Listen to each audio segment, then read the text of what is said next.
રાધે રાધે, સ્વાગત છે આપ સૌનું મિની બ્લોગ પર। હું અને ધવલ મસ્તી મજાક કરતા કરતા રોજ બસ આમ ને આમ જ એકબીજાને હેરાન કરતા હોય ને માય ગોડ અમારા હાથમાં શું વાગી ગયું છે તો એ જાણવા માટે પૂરો વ્લોગ જોજો ગાઈઝ।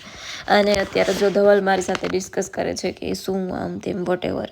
અને મેં છે ને દંત મંજન બનાવ્યું છે, કેવી રીતે બનાવ્યું એ પણ જોવા માટે તમે પૂરો વ્લોગ જોજો। અને આ મુલતાની માટી, ગુલાબ જળ, ગ્લિસરીન આ 3 વસ્તુ એડ કરીને હું બનાવીશ સાબુ।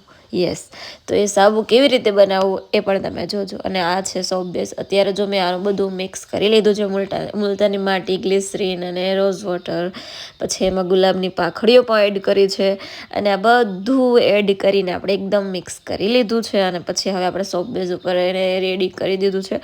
તો પછી આપણે જોઈ શકો તમે આ મારા ફાઇનલી 1 થી 2 કલાકની અંદર આ ઘરે મેં બનાવેલા સાબુ તૈયાર થઈ ગયા છે। તો તમને પણ આવા સાબુ બનાવવા છે તો દ્યો મને ઓર્ડર, હું ઓર્ડર લઈશ તમારા સાબુનો।